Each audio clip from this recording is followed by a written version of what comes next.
안녕하세요. 오늘도 임마누엘의 정혜리입니다. 네, 조건의 목사입니다. 네, 오늘 내가 만난 하나님 순서인데 오늘 초대 손님은 탈주범 신창범을 변호한 분, 또 대도 조소양을 변호한 분, 이렇게 많은 분들에게 알려져 있습니다. 하지만 저희가 본 이분은 굉장히 따뜻한 그런 분으로 알고 있어요. 어떤 분이시죠? 네, 월요일 내가 만난 하나님, 오늘 따뜻한 남자 엄상익 변호사님을 모셨습니다. 네, 어서 오십시오. 반갑습니다. 감사합니다. 저희가 따뜻한 남자라고 그렇게 소개를 해드렸거든요. 네. 변호사님 스스로는 어떻게 생각하세요?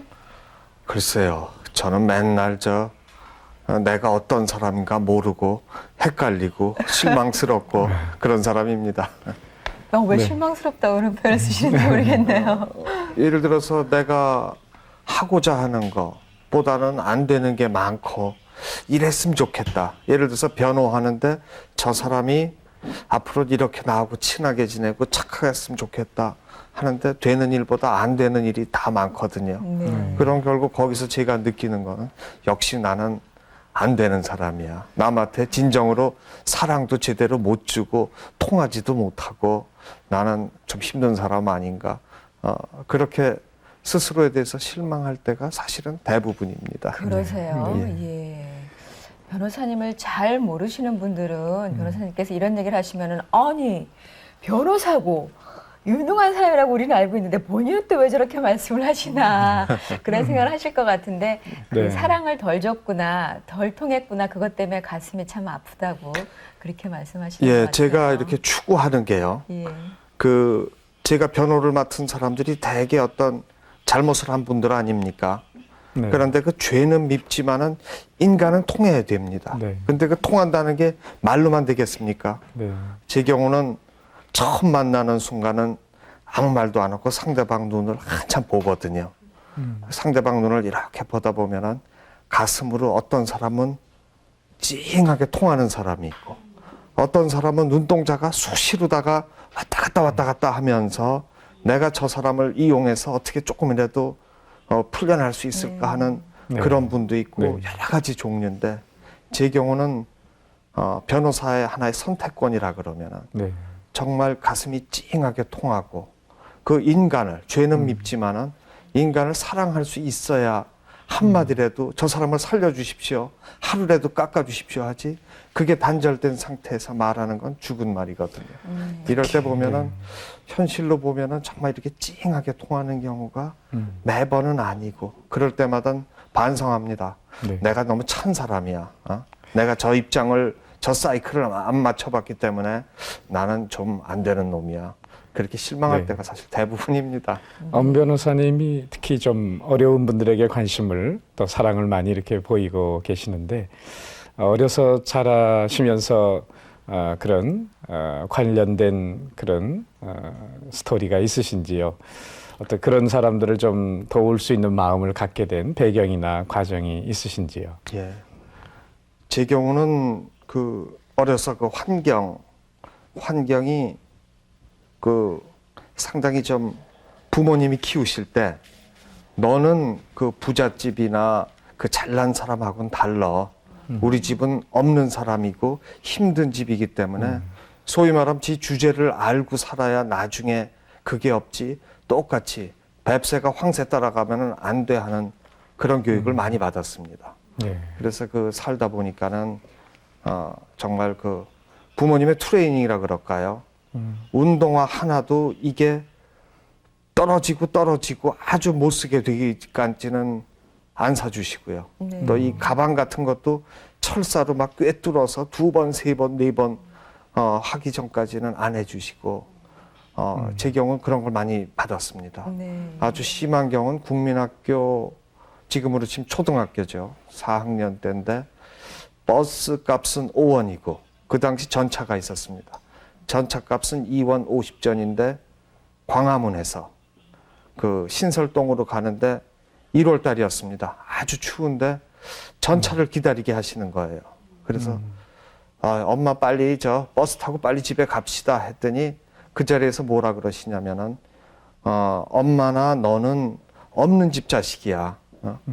그 힘들게 사는 걸 지금부터 훈련하지 않고 그렇게 호강만 하려 그러면 안 돼. 넌 오늘 버스 타자 그러는 벌로 지금부터 2시간 여기 서 있어.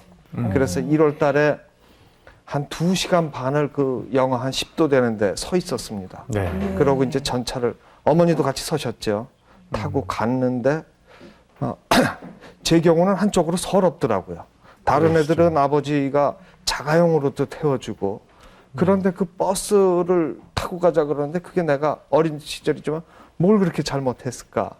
그러고 오원에서 2원 50전 차인데 그 돈이 그렇게 내가 타고 가는 돈이 그렇게 힘든 돈이고 아까운 돈이라 그러면은 엄마 그 당시 어린 생각이야.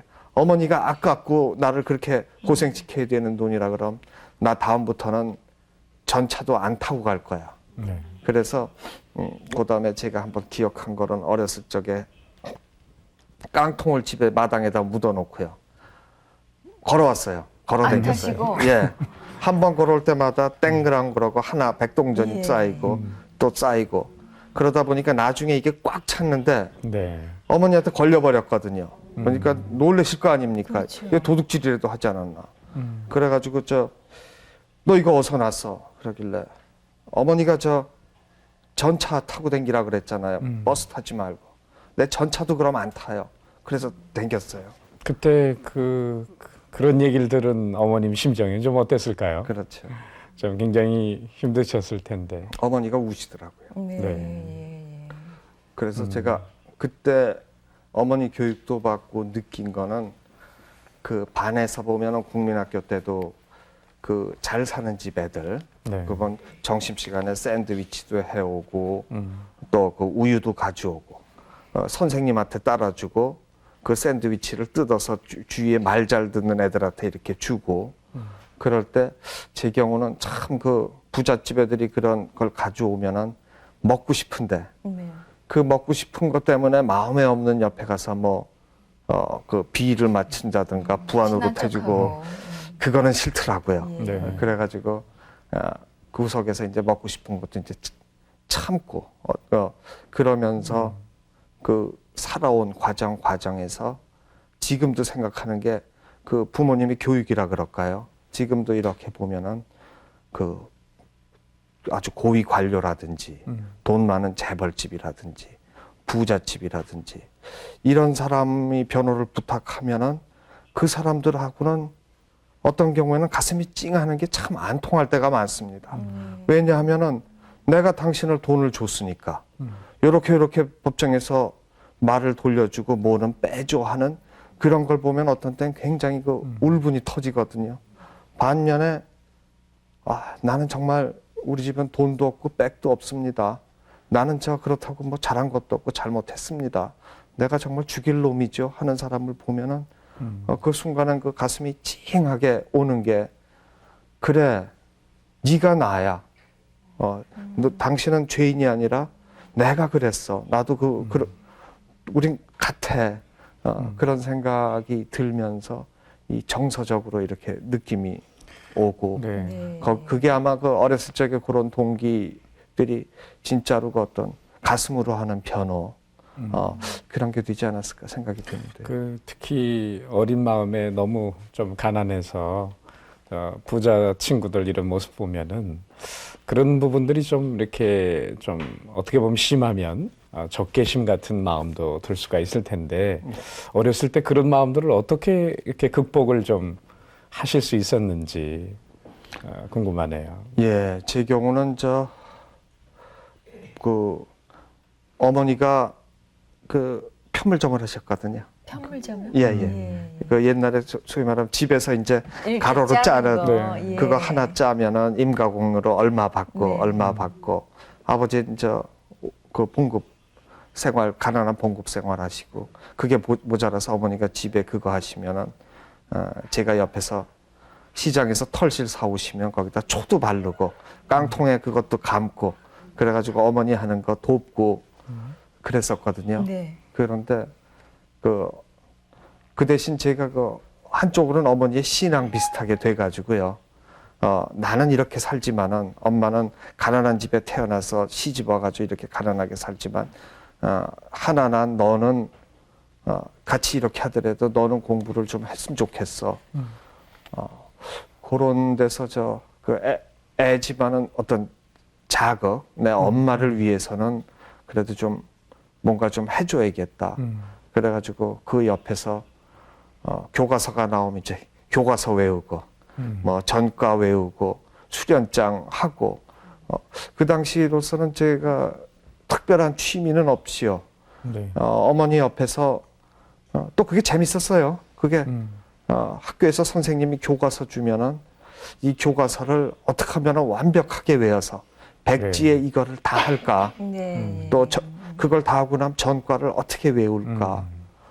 이렇게 하는 생활이었죠. 네. 그러니까 부자 아이들처럼 뭐 장난감이 없으니까 그냥 어떻게 책이라도 보면 외워야 되겠다. 열심히 하셨던 네. 그런 것들도 참. 많이 있으셨던 것 같고 또 머리도 좋으셨던 거 아닌가요?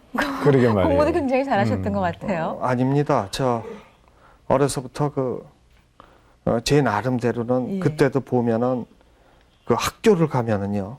그 초등학교에서 학교를 가면은 선생님이 그 강의를 하시고 내가 지금 말한 거 그대로 해봐. 그러고 그 부잣집에 똑똑한 아이들한테 지적하면은 기가 막히게 그걸 해내거든요. 네. 그런데 저는 저를 시킬까봐 그냥 어떻게든지 머리를 숙이고 그런 어떤 열등감 내지 어떤 위축이 되면은 집에 와서는 야 이거를 나는 그렇게 안 되고 못난 놈인데 이걸 어떻게 하면 극복을 할까? 그 머리 좋은 애들이 1시간 할 거면은 난 모르게 3시간 하고 3시간 할 거면은 5시간 해야 돼. 그러기 위해서는 교과서도 남들이 2번 읽고 다 했다 그러면은 나는 한 5번, 10번은 읽어야 되지 않을까 네. 하는 그런 마음이 있었죠. 또 네. 긍정적으로 더 노력함으로 인해서 그런 걸 극복을 하셨군요. 네. 네. 어떻게 보면요, 근데 그 계속 지금 말씀하신데도 부잣집 아이들은 이런 표현을 하시거든요. 예. 그러니까 그 굉장히 어려웠던 가정 형편에 대해서 뭐 아까 열등감도 있다고 그러셨는데 이렇게 위축된 마음도 참 많이 있었던 것 같아요. 예. 그런 것들을 어떻게 이겨내 오시고 극복해 오셨는지 궁금합니다. 한동안은 이제 거기에 상당히 예. 빠져 있었습니다. 네. 그래서 항상 나는 남과는 달러가 이제 우월감에서 달러가 아니라 항상 못나고 다른 사람하고는 나는 다르다 하는 이런 것도 가지고 있었고 이런 생활이 쭉 하다가 제가 군대 갔을 땐가요. 그 고시 공부를 하는데도 보니까는 친구가 10명 있는데요. 결국 거기서도 저만 떨어지는 거예요. 나만 떨어지고 다른 사람들은 다 합격하고 그러다 저는 이제 직업장교로 군에를 갔거든요. 군에를 갔는데 거기서 최초로 느낀 게 전방에서 철책선 순찰을 장교로 가서 하고 돌아오는데 그 하사관이 저한테 뭐라고 얘기를 하냐면은 저 기도원 협회라는 데서 성경책을 많이 갖다 공짜로 막 논아주는데 그거 뭐 담배를 말든가 겨울에 불쏘시개로 하면 좋을 것 같아가지고 이왕 공짜로 주는 거 우린 많이 얻어왔습니다 하고 사무실에서 그러더라고요. 그래서 그러면서 제 책상 위에도 하나를 놔줬는데 그때 우연히 일부러 펼쳐봤다기보다는 펼쳐진 거죠. 펼쳐졌는데 거기에서 토기장의 얘기가 나더라고요.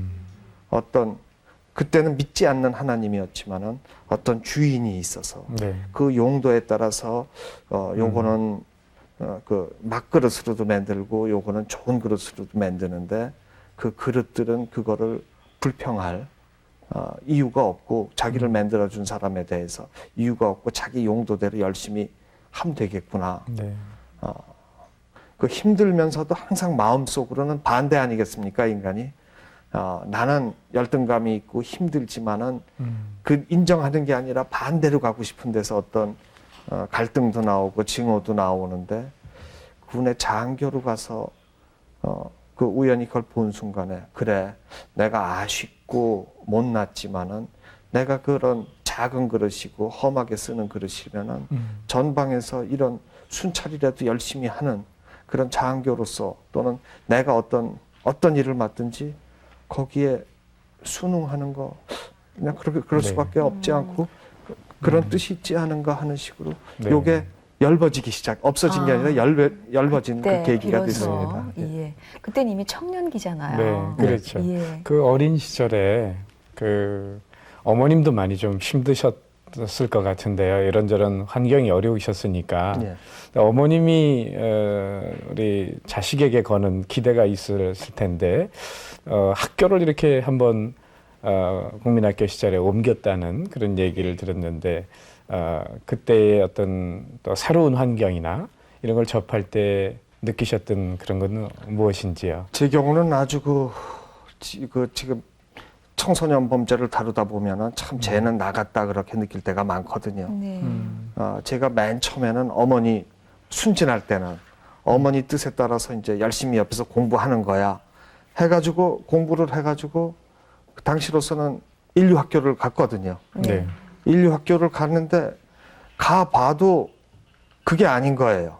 항상 그 잘 나가고 저 환경 좋고 모든 게 혜택 받는 애 이런 친구들은 따로 있고 나는 항상 집에 오면은 쓸쓸하고 없고 그런 경험이 저한테 있습니다. 한 번은 그 겨울 1월인데요. 1월인데 그 제가 다다미방 그 일본 적산가옥 다다미방에서 자랐는데 그 위에 이 비닐을 하면 겨울엔 땅땅 얼어붙지 않습니까? 네. 얼어붙는데 그 막 눈이 폭설이 내리고 있고 아주 추운데 어머니가 그 연탄도 그 철저히 절약한다 그래서 안 뗐거든요. 네. 그래서 이 책상 위에 앉아 있는데 너무 추운 거예요. 막 손이 곱고 바닥도 춥고 집에는 아무도 없고 그때 제가 그 유일하게 그 위로가 되는 거는 집에 있는 이제 문학전집 같은 거. 네. 그 옛날에 아버지가 사셨던 문학전집이 있는데 그때 그 장용학 씨가 쓴 원형의 전설을 읽고 있었거든요. 네. 그 원형의 전설을 보면은 깊은 산속 동굴 속에서 땅땅 얼어붙은 그 은세계 속에서 그 6.25 전쟁 때 떠는 모습이 나오거든요. 네. 그 모습을 보니까는 나는 그래도 집 안에 있으니까 이건 나은 것 같아 하는 더 안 좋은 그 환경. 위로를 조금 네. 얻으면서 밖을 내다보니까 눈이 아주 폭설이 쏟아지고 있었어요. 하늘에 꽉 채서. 그때 제가 생각한 게 내가 정말 지금 춥고 힘들고 그런데 어리지만은 내 이 장면은 안 잊어먹을 거야. 그래서 다음에 크면은 나는 정말 내 가족이나 누구한테는 따뜻하게 해주고 이렇게 외롭게 해주지 않을 거야. 네.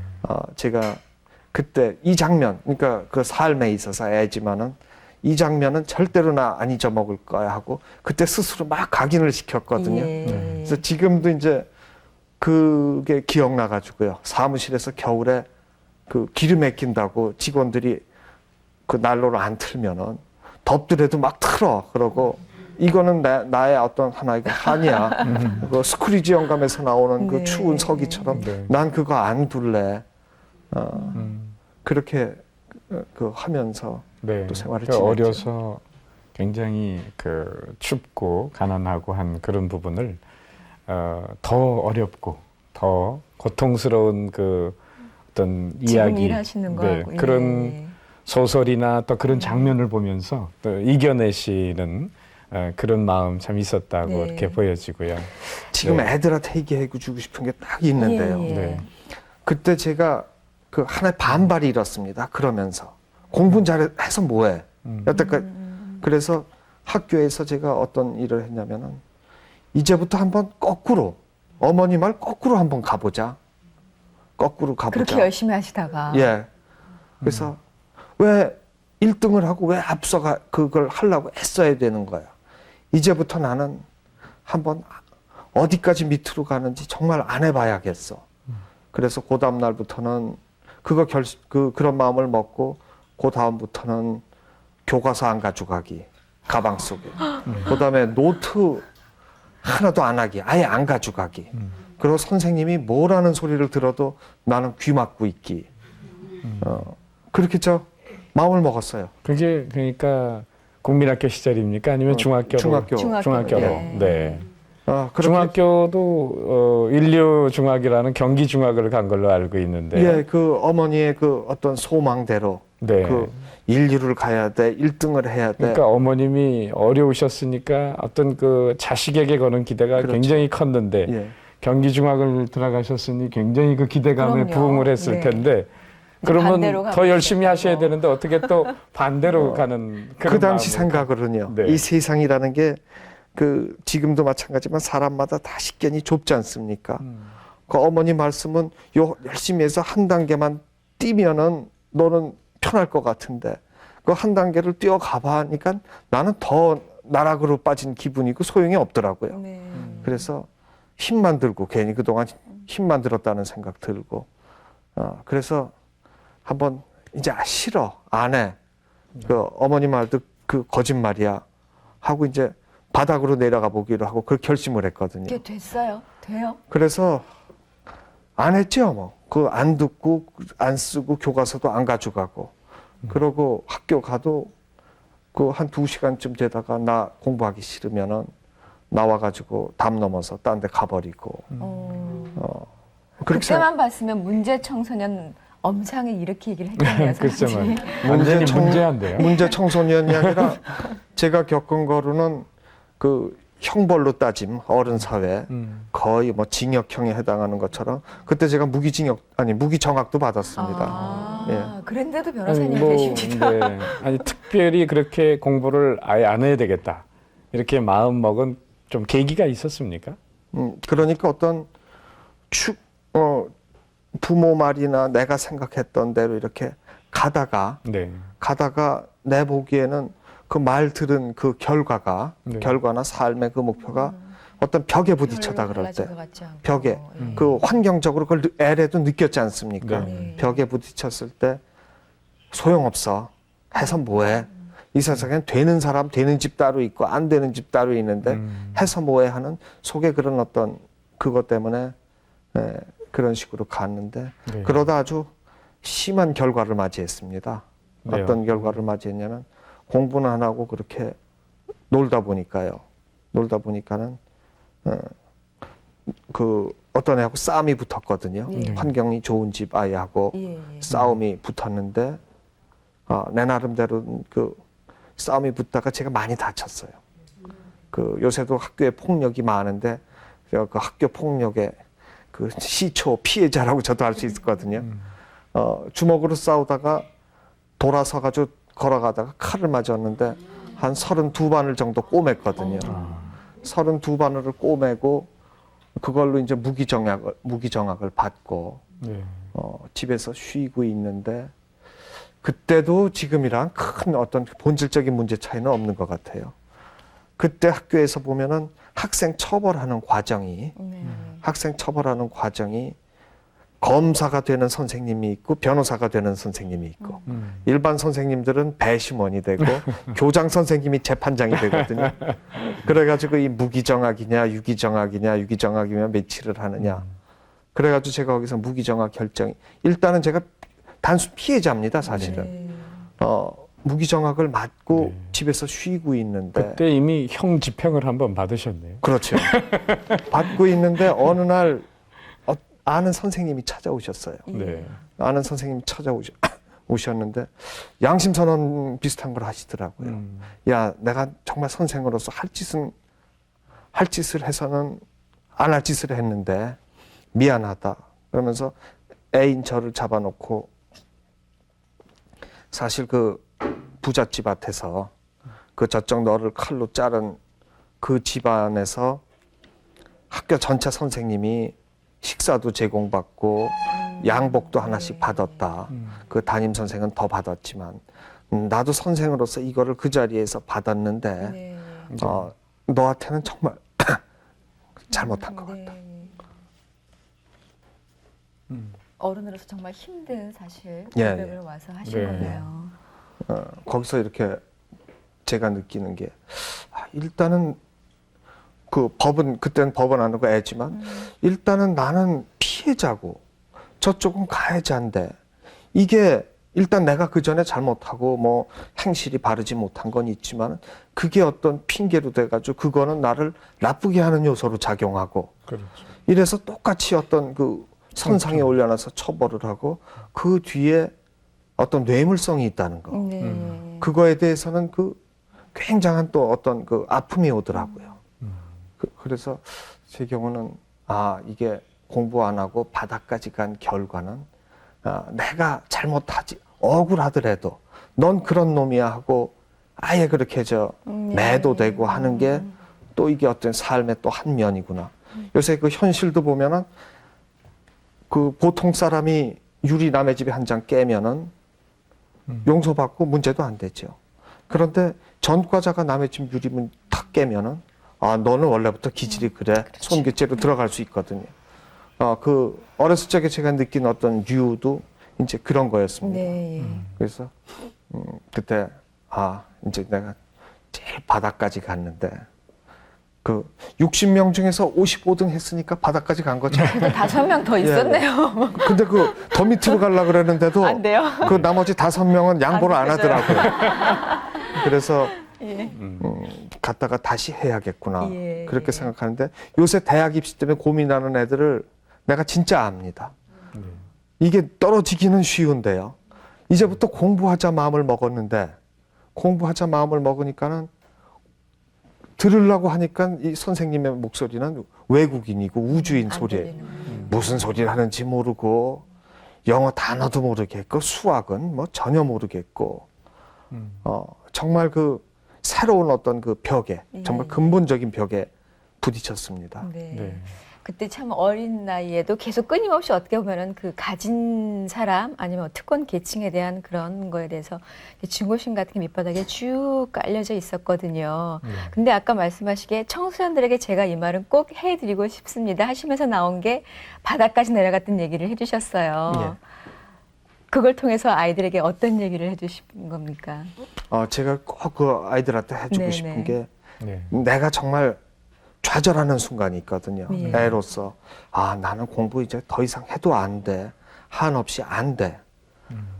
그럴 때 제가 그러면서 이제 이게 어떤 건달이나 깡패 쪽이나 이런 어떤 주먹이나 이런 거로 이렇게 갈 수 있는 그 순간이 누구나 그 유혹이 오거든요. 그렇죠.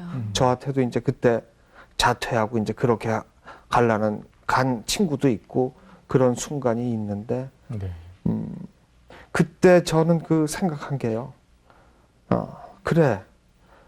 그게 안 되더라도 지금부터라도 벽돌 한 장 한 장 쌓듯이 남이 지금 다 싸고 남이 아무리 많이 해도 내가 없으면 난 없으니까 한 장 한 장이지만 뒤늦게라도 내가 쌓고 가보는 거야.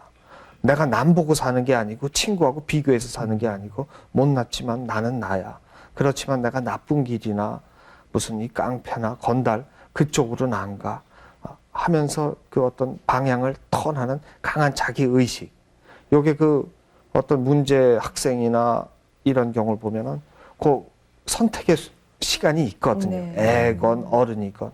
그때 정말 그 자기 자신을 생각하고 다시 한번 돌아설 수 있는 그런 게 꼭 필요하다고 그때 보입니다. 정말 잘못 선택하지 그럼. 않도록 예. 그런 말씀. 그런 얘기가 있더라고요. 어떤 사람 지나가다가 벽돌이 있는데 어떤 사람 화를 내면서 발로 뻥 찼는데 그것 때문에 기부스하는 사람이 있고 그렇죠. 어떤 사람은 그걸 갖고 자기 집 짓는 사람이 있고 가져다 쓰는 사람이 있고 그렇습니다. 어떤 네. 똑같은 상황에 있든지 그거를 나에게 유익하게 만드냐 그렇지 않냐 사실 본인의 선택에 달려서 아주 엄청나게 그렇죠. 큰 차이를 내는 것 같아요. 그때 정말 그 가슴에 있었던 거는요. 네. 그 학생 때는 조금만이라도 더 사춘기라 민감하지 않습니까? 네. 그 공부 잘하고 이렇게 잘 되는 학생들 보면은 정말 나하고 하늘하고 땅 차이인 것 같은 게 그렇게 힘들어 보이고 좌절하게 되더라고요. 네. 근데 제 경우는 그래도 또 급할 때마다 어떤 그 천사가 사람의 모습으로 온다 그러든가 그런 기회가 또 주어집니다. 네. 네. 그때 제가 참 고마웠던 친구들이 있는데요. 예. 고등학교 1학년 때입니다. 다시 이제 공부하고 고등학교 1학년 때인데 정말 그 대한민국에서 재벌이고 부잣집 아들이고 공부도 잘하는데 저는 그 따라갈 방법이 없지 않습니까? 따라갈 방법이 없는데 이렇게 학교에서 만나면은 야, 내가 나 수학 선생님한테 과외했는데 내가 너 가르쳐 줄게. 우리 집으로 와. 네. 그래서 저는 워낙 그거 안 되니까 아니구나. 내가 저 남을 갖다 이렇게 멀리하고 경원하고 그렇게 할 게 아니라 이제 내가 모자라는 거면 그대로 인정을 하고 배우자. 예. 배우고 들어가자. 저 친구가 나보다 공부를 잘하고 우수하고 반장이니까 배우고 들어가자. 그래가지고 그 집에 가면은요. 어떤 때는 그 친구가 지금도 그 서울 공대 교수 하시는 분인데 친구인데 사실상 친구면서 선생님이었어요. 네. 그 집에서는 못 먹던 불고기 반찬도 이렇게 있고 여러 반찬도 있는데 나하고 같이 먹어. 그러고 먹고 그다음부터 수학 문제를 하나하나 가르쳐 주는데 선생님보다 더 자상하게 가르쳐 주는 거예요. 그러니까 그 부자에 대한 그런 것 때문에 참 마음이 힘드셨는데 오히려 그런 친구들을 하나님께서 천사처럼 붙여주셔서 예. 오히려 극복하는 그렇게 그런 하면서 계기가 되게 해주셨군요. 그 생활에서 자기 그 건실한 것도 네. 보게 하고 네. 또 한 번 그런 친구들이 막 이상하게 늘어나기 시작하더라고요. 그때부터 네. 사실 치유가 되기 시작하는 예, 과정이 또 되겠네요. 어떤 친구는 짝을 했는데요. 예. 우리나라 그 국무총리 하던 분의 그때 당시 아들이죠. 네. 근데 나는 도시락 반찬 나쁘지 않습니까? 근데 그 친구는 좋은데 내 자존심을 다칠까 봐 그런지 하루는 야, 너하고 나하고 도시락 바꿔 먹는 거야. 네. 그래가지고 내 형편없는 도시락을 더군다나 먹던 거를 예. 주저없이 그냥 막 먹고 막 먹으면서 우리 앞으로 친하게 지내. 그러면서 이제 친해지는 거예요. 네. 그러면서 우리 집도 오고 우리 집 그 자기 집도 한번 가보자고. 그래서 이렇게 가서 얘기를 하면은 많은 거를 제가 거기서 참 그 네. 마음을 바꾸고 배웠습니다. 네.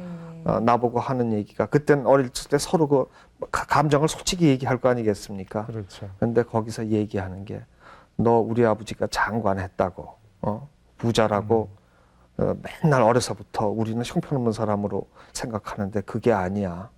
우리 아버지 정말 어려서 없는 과정을 통해서 이만큼 힘들어 가지고 장관을 했고 이렇게 힘든데도 어떤 4.19 혁명이 나니까 갑자기 역적으로 몰려서 감옥으로 들어가셨는데 그 외아들로 집에 사고 하나 가지고 있었는데 그 막 폭동하는 사람들이 와가지고 사과 하나 들고 있는 장관 아들이라는 죄로 그거마저 뺏고 집안을 그 소파까지 전부 다 칼질을 하더라. 전혀 이해할 수 없었던 상상할 수 그렇죠. 없었던 그런 아픔을 그러면서 겪었던 거죠. 아픔이라는 건 누구한테나 네. 공통으로 있는 거 아니니? 네. 네. 그러면서 그 아버지 공부하던 얘기, 모범 뭐 이런 걸 따뜻하게 해주면서 그 마음을 어루만져 줬어요. 네. 지금 생각하면 이제 천사가 저한테 나타난 거라고 지금 생각을 아주 하죠. 힘든 상황에 있는 그 많은 분들에게 그때 그 옆에 친구 같은 역할을 엄보라사님께서 지금 해주고 계시거든요, 사실. 그렇죠. 예.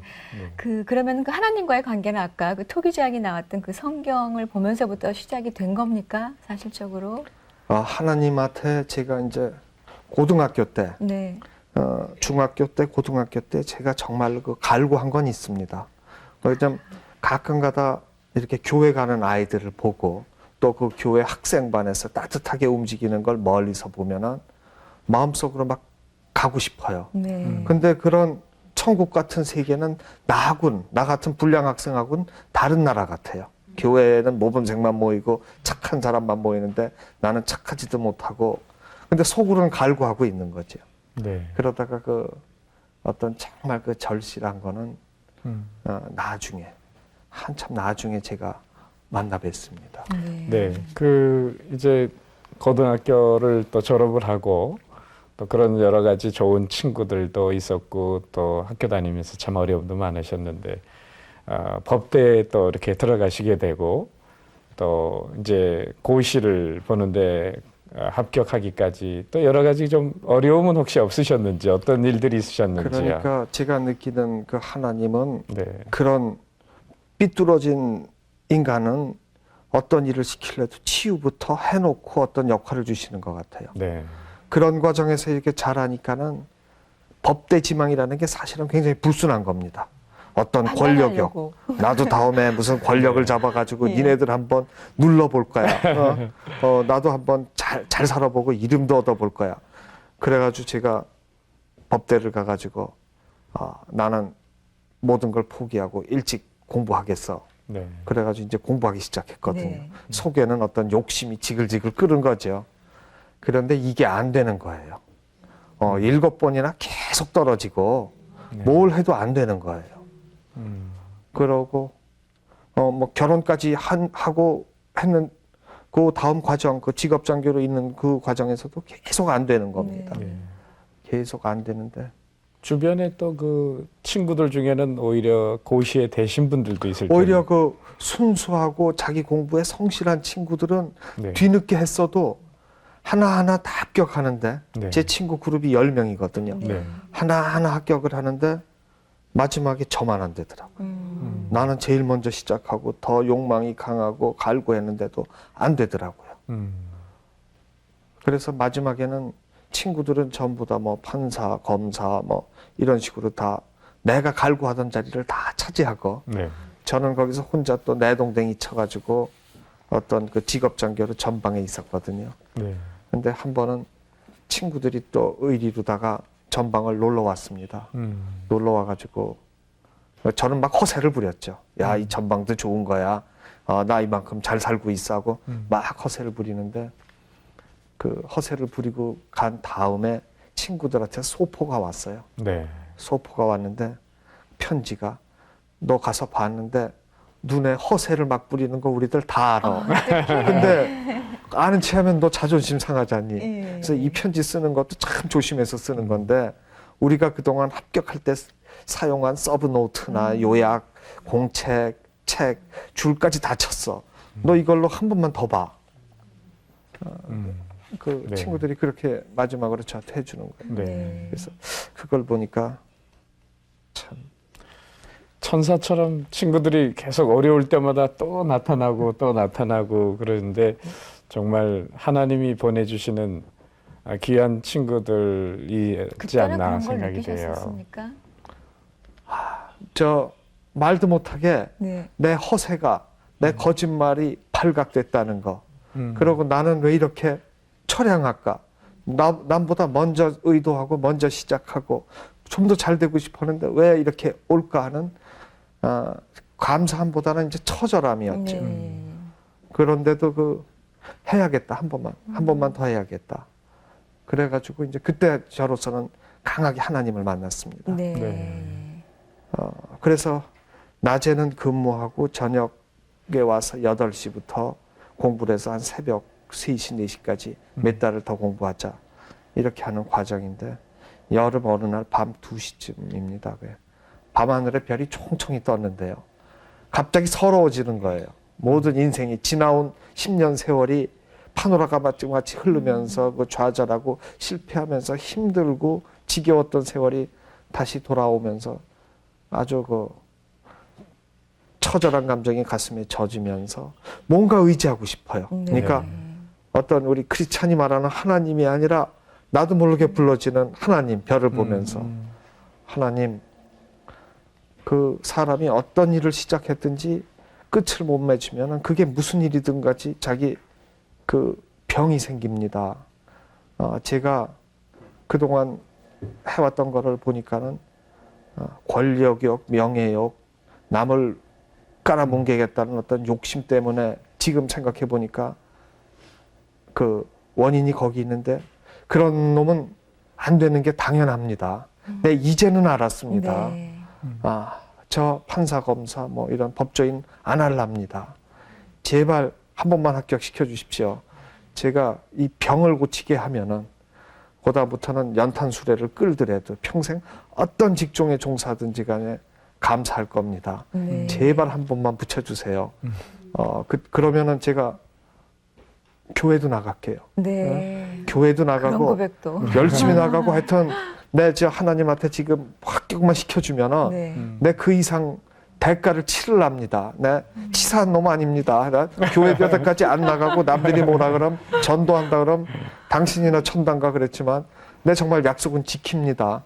그러고 네. 절실하게 그때 안 나가면서 기도하는 방법도 모르면서 남이 봤으면 못할 거예요. 부끄러워서 아무도 없는 방 안에서 기도하고 그 해에 그 아주 우수한 성적으로 네. 합격하게 됐죠. 굉장히 절실한 기도를 그 순간에 하셨을 거라는 생각이 그렇죠. 들고요. 또 네. 정말 하나님께서 아까 말씀해 주신 대로 쓸만한 그릇을 만들기 위해서 그동안 쭉 시간을 갖고 이제 연단을 시키신 거잖아요. 그렇죠. 그렇게 해서 됐다 해서 이제 변호사님을 정말 그 법조인으로 만들어 주셨다는 생각이 들거든요. 네. 네, 그래서 요즘은 그 엄변호사님 활동하시는 거 보면은 참 따뜻한 마음으로 어려운 상황에 있는 분들에게 다가가서 이제 그 전에 욕망으로 했던 욕심으로 했던 걸 다 내려놓고 이제 일을 하고 계시는데 지금 사역하시는 것도 그 별관 무관하지 않다는 생각이 들거든요. 그렇죠. 네. 좀 여쭤보고 싶은 게 그 사실 대도 조세영 씨를 변호한 분으로 많은 사람들이 알고 계시는데 또 얼마 전에 또 다른 가슴 아픈 일들이 있었지 않았습니까? 네. 그 경우에 엄 변호사님 같은 경우도 참 마음이 아팠었겠다. 또 이런 경우에 이분은 하나님께 어떤 기도를 드렸을까? 그것도 좀 굉장히 궁금합니다. 제가 요새 생각을 하는 거는요. 네. 그동안 이제 성경도 있고 한 20여 년 동안 교회도 열심히 나가고 성경도 읽고 그런 사람들을 많이 보지 않습니까? 그런데 결국은 그 모습을 보는 게 아니라 내가 하나님이 이 변호사라는 달란트 저한테 자격을 주셨는데 하나님이 시키시는 일을 나는 하는 하나의 그 한계적인 부품에 불과하지 내가 누구를 위해서 내가 해주고 그 사람한테 뭘 받아야 되고 그런 거라고는 생각 안 하거든요. 네. 제가 그 얼마 전에도 그 중환자실에 갔어요. 그 전과자로 노인 한 분이 부산에 가서 교통사고를 당하고 그 시립병원에 거의 그 시체 비슷할 정도까지 가서 고름 나오면서 있는 거를 제가 아는 목사님이 보증을 쓰고 서울 와서 병원에 입원시켰거든요. 그래서 저보고 소송을 걸어서 그 배상금을 받아야 치료비랑 할 수 있는 거 아닙니까? 그래서 그 목사님이 권유하셔가지고 소송을 제기해 주러 중환자실에 갔더니 네. 그 환자분이 저한테 그래요. 손가락으로 좀 입에 귀를 대라 그러더니 저보고 하는 소리가 이거 말이죠. 배상금 나오면 혹시 저 목사가 떼먹을지 모르니까 변호사가 나 꼭 주시오. 근데 그 병원에 진료비, 그 가족도 없고 그 아무도 없는 분이 진료비조차 그 목사님하고 저하고 둘이 보증을 했거든요. 정말 그 가슴부터 내가 이 일을 해야 되나 하고 막 끓는 순간이 있었습니다. 그래서 그 병원에서 나와가지고 근처 간단한 그 백반집에 가가지고 그 목사님하고 밥을 먹으면서 정말 이런 것까지 해야 됩니까? 저 사람이 이런데 내가 소송을 정말 무료로 해야 됩니까? 돈까지 내면서. 목사님은 보증까지 해주고 그 버려진 사람 부산에서 서울로 데려와서 입원시켜줬는데 저 목사가 그 돈을 횡령할지도 모르는데 그 소리 들어도 됩니까? 저도 막 그렇게 절규한 적이 있어요. 네. 그때 그 목사님이 괜찮습니다. 제가 그 일 하는 거 다 하나님 보고 하는 거지 그분 보고 하는 겁니까? 제가 그런 거를 이렇게 그 행동을 같이 하면서 모든 게 사람한테 뭘 받는 게 아니라 그 사람이 설령 물에 빠진 사람 건져줘서 보따리를 내놓으라고 하더라도 내가 하는 일은 그 사람하고 관계가 아니라 하나님과의 관계구나. 이런 네. 식으로 많은 그 제가 지혜를 좀 얻습니다. 네, 얼마 전에 기사를 보니까 그 신창원 씨도 그런 조세영 씨의 그런 일들이 또 어려운 일이 생긴 걸 감옥 안에서 들으면서 네. 그 사람의 마음 안에 있는 증오를 버려야 됩니다. 그런 얘기를 했더라고요. 네. 그래서 엄 변호사님께 여쭙고 싶은 것은 참 어린 나이에 참 어렵고 가난과 또 여러 가지 비교 의식 이런 거에 쭉 그것을 극복하고 오셨는데 오늘도 이 세상에서 참 증오의 찬눈으로 이 세상을 보고 사회를 바라보는 그런 사람들이 많이 있으리라고 생각이 돼요. 엄 변호사님이 이 시간까지 쭉 참 하나님께서 섭리해 오신 이 모든 길들 가운데 있는데 그런 증오의 찬눈으로 사회를 보고 사람을 보고 있는 이런 사람들에게 좀 해주고 싶은 말씀이 저는 있다면. 어떻게 해서 이걸 벗어난 것 같습니다라고 그렇죠. 표현해 주신다면. 네. 그렇죠. 저는 요새 확신을 가지는 게 있습니다. 네. 제가 이렇게 보니까는 아무리 가진 게 많아도 더 가지려는 사람은 저는 거지로 생각합니다. 가진 게 아무것도 없어도 누구한테 베푸는 사람은 부자라고 생각하거든요. 네. 그리고 하나님은 어떤 사람한테는 지식을 주시기도 하고요. 또 어떤 사람한테는 부를 주시기도 하지만 또 그 없고 가난하고 힘든 사람 겉으로 보기에는 비참해 보여도 정말 그 풍부한 성령을 주셔가지고 그럼요. 항상 마음속이 막 환희에 차고 즐겁고 세상이 행복하고 그런 그 독특한 그 행복감, 성령 충만한 그런 거가 분명히 주시거든요. 그래서 나는 돈이 없기 때문에 불행해, 뭐 나는 가정 환경 때문에 불행해. 이것보다는 정말 자기가 할 어떤 것을 달란트로 받았는지, 가진 소명으로 것들. 뭘 네. 받았는지, 네. 없는 것보다는 있는 거. 우선 건강부터 내 바른 생각부터 내 주변 환경 이런 거로 생각하면은 그게 없어질 것 같아요. 네. 어떤 청소를 하든 뭐를 하든 사람이 무슨 일을 하는 게 무슨 상관입니까? 그럼요. 그 대신 무슨 일을 하도 믿음 속에서 깊게 살아야죠. 굉장히 애들한테 행복한 그렇게 얼굴을 하고 가르쳐요. 계시는 네.